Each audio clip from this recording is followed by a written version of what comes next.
एक बात कहे। हाँ। आप आने वाले बच्चे के बारे में बोल रहे हो। उस रात के बाद आपने मुझे एक बार भी छुआ नहीं। बच्चा पैदा करने के लिए कम से कम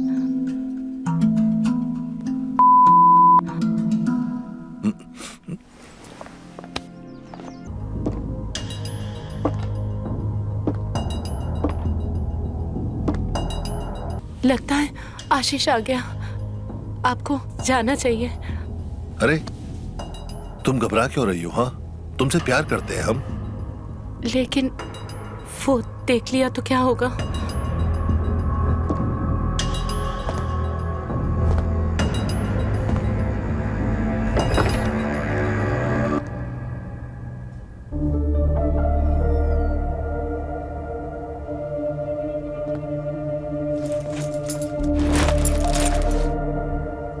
बाबूजी, आप इस टाइम हमारे रूम पे? सब ठीक तो है ना? वो बाबूजी की तबीयत खराब हो गई थी। मुझे थोड़ी नींद लग गई तो बाबूजी खुद आए थे दवाई लेने। एक काम तुमसे ठीक से नहीं होता है। ऐसी हालत में भी बाबूजी को यहां आना पड़ रहा है दवाई लेने के लिए। आशीष, अगर यहां किसी को डांट पड़नी चाहिए ना, तो वो तुम्हें पड़नी चाहिए। ये बेचारी तो मेरा कितना ख्याल रखती है, और तुझे ना तो मेरी फिक्र है ना इसकी। और भूल मत, ये तेरी पत्नी है, तेरी नौकरानी नहीं।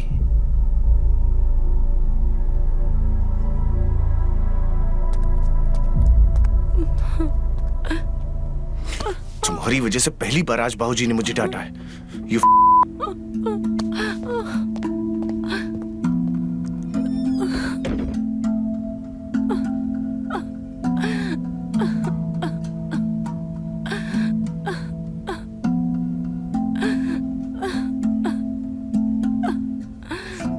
कितना फर्क है दोनों में। एक के छूने से बेपनाह इज्जत महसूस होती है और दूसरे को छूने से नफरत।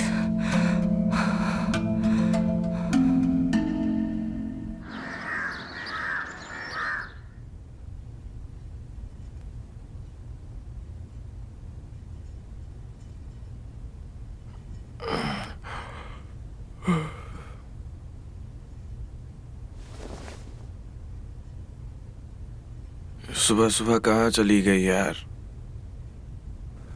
ऑफिस के लिए भी कपड़े नहीं निकाले। माधवी,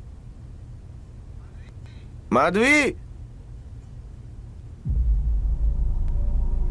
रे यार कल डांट दिया तो कहीं घर छोड़ के तो नहीं चली गई? रे यार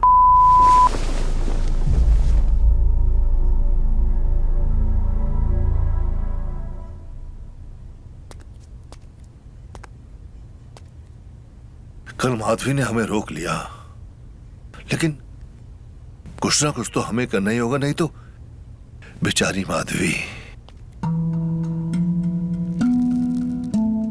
सुनिए, आपकी दवाई रख दो।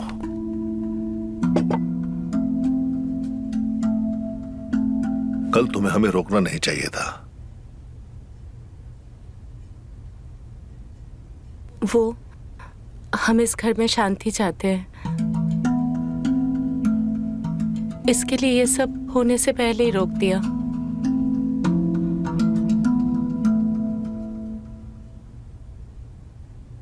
हमें आपसे कुछ चाहिए।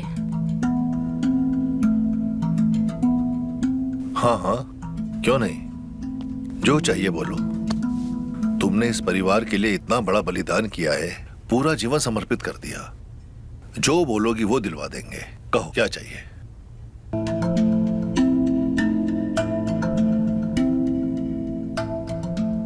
हमें कोई कीमती सामान या गहना नहीं चाहिए, हमें आप चाहिए।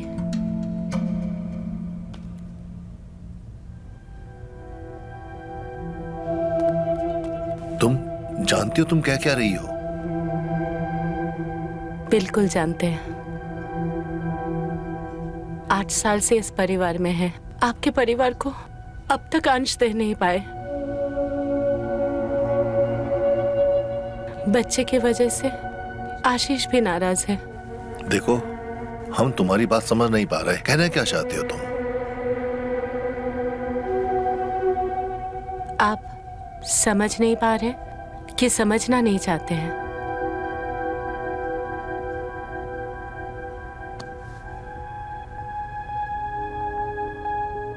कल हमारे बीच जो हुआ, उस बात पे हमारे तन पर भी नहीं, मन पर भी मलहम लगाया। आपके छूने से जो एहसास मिला है, उसे हम कभी नहीं भूल सकते। ये एहसास मैं बार बार महसूस करना चाहती हूँ। मुझे फिर से वो खुशी दीजिए। मैं आपके आगे हाथ जोड़ती हूँ। अरे क्या क्या करने लगी हो तुम? ये सब सोचो भी मत। ये सब सोचना भी गलत है। समझो इस बात को। हमने जो कुछ भी किया था ना, एक मजबूरी की वजह से किया था, कोई अपनी खुशी के लिए नहीं। पहले मुझे भी ये लगा था, पर अब समझ में आ रहा है कि ये मजबूरी बहुत खूबसूरत है। इस मजबूरी से हमें पूरा होने का एहसास मिला है। मैं आपसे प्यार। ये सब गलत है माधवी, समझो, होश में आओ। प्यार करना कब से गलत हो गया? माधवी, तू बोल रही हो कि हमारा रिश्ता क्या है? जो कुछ हमारे बीच में हुआ तुम भूल जाओ उसे। जब तक जिंदा हूं तब तक भूल नहीं पाऊंगी। मैं आपसे बहुत प्यार करती हूँ।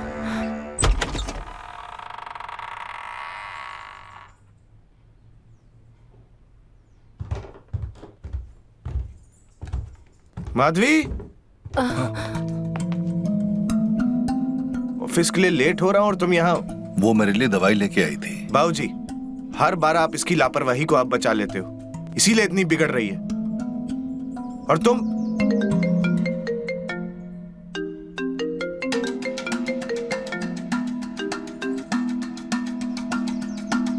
चलो, हमको लेट हो रहा है और टिफिन तैयार करो।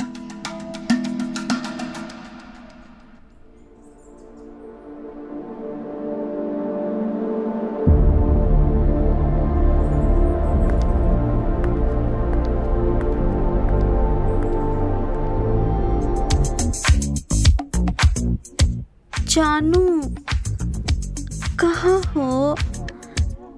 कब से वेट कर रही हूँ।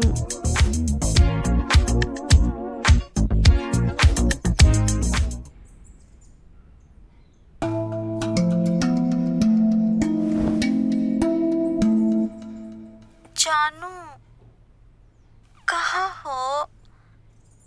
कब से वेट कर रही हूँ। यार, अब ये सीमा से छुप छुप के मिलना बहुत हो गया। इस जंजाल से भी छुटकारा पाना है। माधवी को छोड़ने का वक्त आ गया है।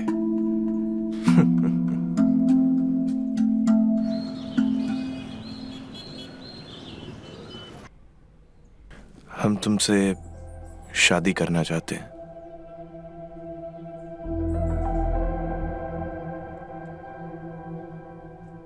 क्या हुआ?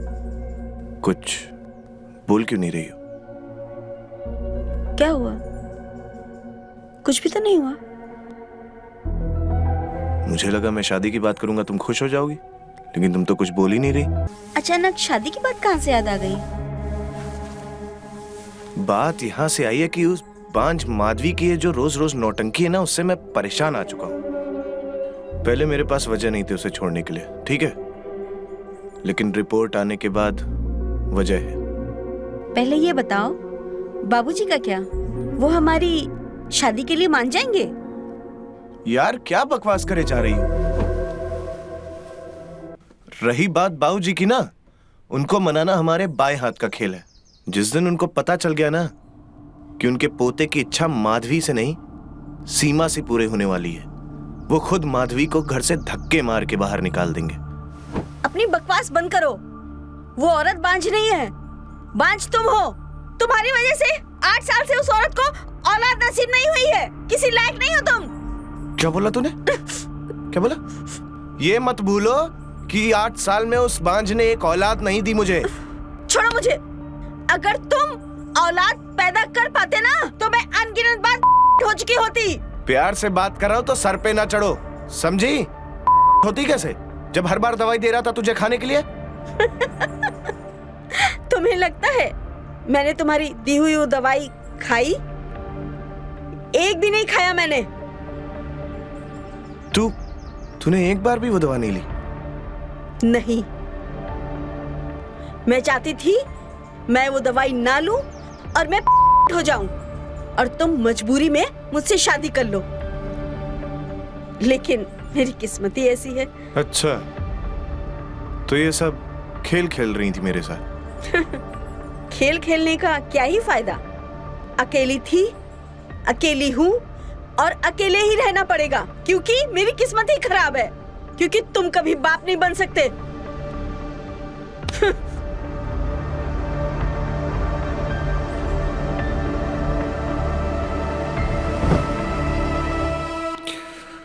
यानी दिक्कत माधवी में नहीं, मुझ में?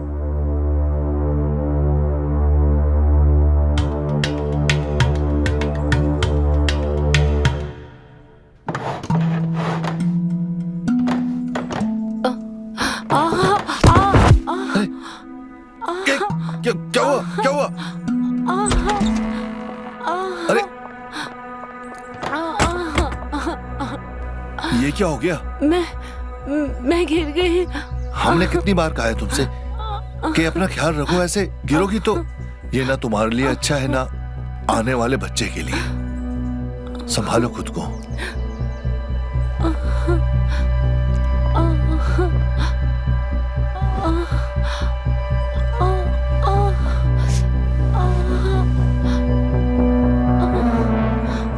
एक बात कहे, हाँ, आप आने वाले बच्चे के बारे में बोल रहे हो। उस रात के बाद आपने मुझे एक बार भी छुआ नहीं।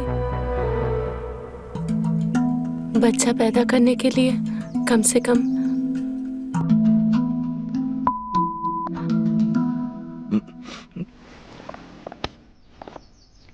प्लीज, बहुत दर्द दे रहे हैं, कम से कम बाम तो लगा दीजिए। वो ड्रॉअर पे रखी हूं मैं, प्लीज। ठीक है।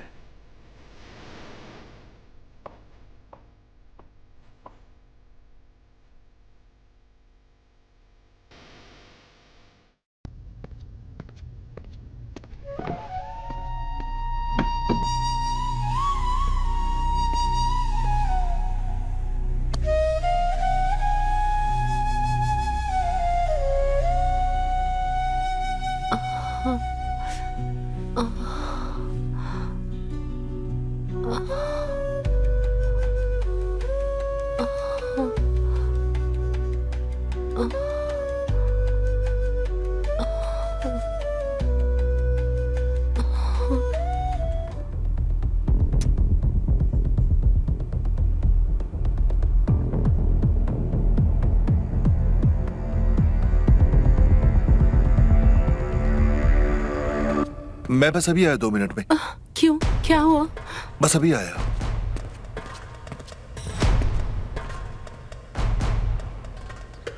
प्रकाश, प्रकाश, प्रकाश, प्रकाश, मेरी बात तो सुन यार। घिन आ रही है तुम्हें देखकर। पोते के लालच में तक गिर जाओगे, वो भी अपनी बहू के साथ। छी। अरे यार मेरी बात तो सुन ले। बोल, क्या सफाई देना चाहता है? मैं भी तो सुनना चाहता हूँ। क्या सफाई देगा? अरे सफाई नहीं देना चाहता यार, मैं तुझे वो सच बताना चाहता हूँ जो मुझे खुद आज पता चला है। क्या पता चला? अब बताएगा भी या मैं चला जाऊं? यार वो बेचारी माधवी ना 8 साल से हरा भरा परिवार होकर भी बिल्कुल अकेली है, और आशीष उसको ऐसे ट्रीट करता है जैसे भेड़ बकरियों को हाँक रहा हो।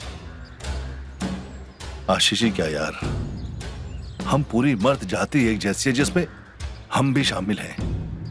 बीवी को नौकरानी समझते और खुद को बहुत समझदार, बहुत मेहनती।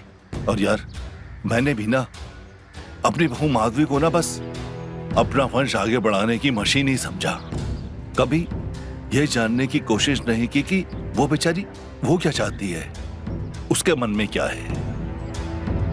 अब तू ही बता यार, मैं क्या गलत हूं? बात तो कायदे की कर रहे हो गुरु, लेकिन इस अन्याय के अलावा एक गड़बड़ और होगी। गड़बड़? क्या गड़बड़? आशीष का फोन आया था, उसके किसी दोस्त को चेकअप करवाना था कि वो बच्चा पैदा कर सकता है या नहीं, और मैंने डॉक्टर का नंबर उसे दे दिया। अरे अरे क्यों दे दिया नंबर? अरे उसके लिए नहीं, वो अपने लिए नंबर मांगा उसने, अपना चेकअप कराने के लिए। यार अब मुझे थोड़ी ना पता था तुम्हारे और माधवी के बीच में क्या चल रहा है।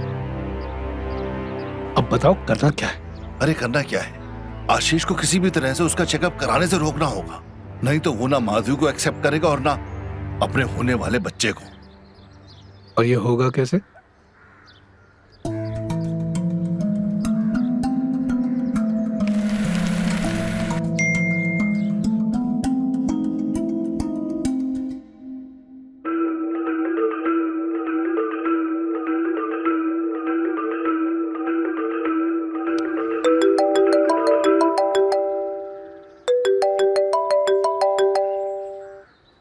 जी बाबूजी।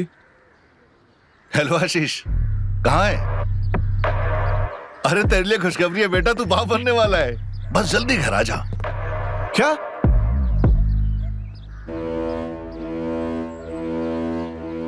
यानी सीमा ने मुझे बेवकूफ बनाया? उसे मुझसे शादी नहीं करनी थी, इसलिए मुझे नपुंसक बना दिया। छोड़ूंगा नहीं इसे मैं। अब हाँ जी बाबूजी। जल्दी पहुंच। जी मैं आता हूं।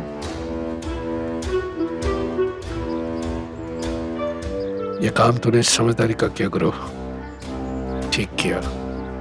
लेकिन अभी काम पूरा नहीं हुआ है, अभी माधवी को समझाना बाकी है, इससे पहले कि आशीष घर वापस आ जाए।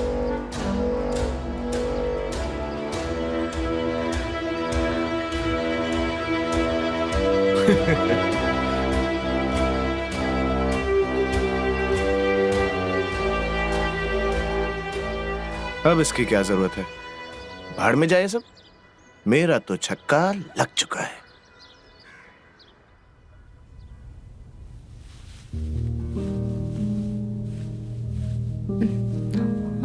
माधवी,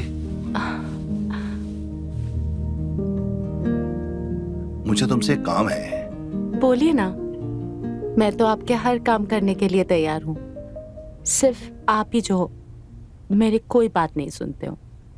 अरे मैं तुम्हारी हर बात सुनूंगा, जो कहोगी वो करूंगा, बस मेरे लिए ना एक झूठ बोल दो। झूठ? कैसा झूठ? ये झूठ के तुम प्रेग्नेंट हो, पेट से हो।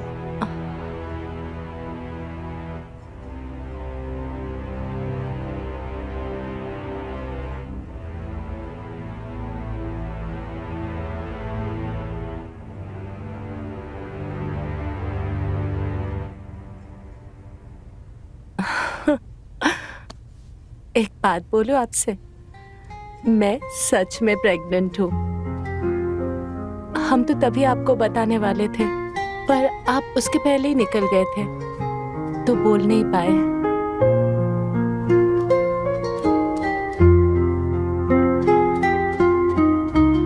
कहाँ खो गए आप?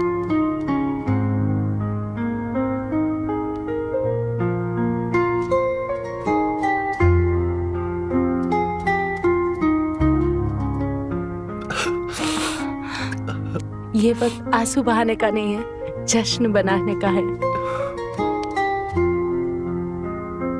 जानती हूँ ये खुशी के आंसू है, और आपको पता है मैंने तो बच्चों का नाम भी सोच लिया। लड़की हुई तो नियति और लड़का हुआ तो भाग्य।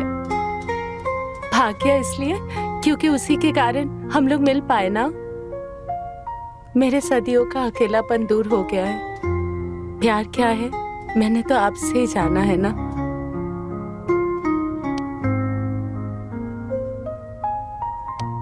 पर आपको मुझसे एक वादा करना होगा। हमारा रिश्ता जो बना है ना उसको हमेशा ऐसे ही रखिए, वरना मैं। हमारा रिश्ता? क्या नाम है हमारे रिश्ते का?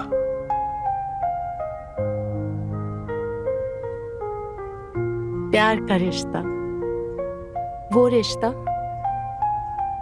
जिसने माधवी को वापस जिंदा कर दिया। पिछले 8 सालों से मैं घुट के जी रही थी। मेरी पहचान, आत्मसम्मान सब खत्म हो गया था, पर आपने मुझे सब कुछ लौटा दिया है। बहुत बहुत धन्यवाद। अगर ये रिश्ता प्यार का है तो वादा रहा, हम भी तुम्हें कभी मायूस नहीं होने देंगे।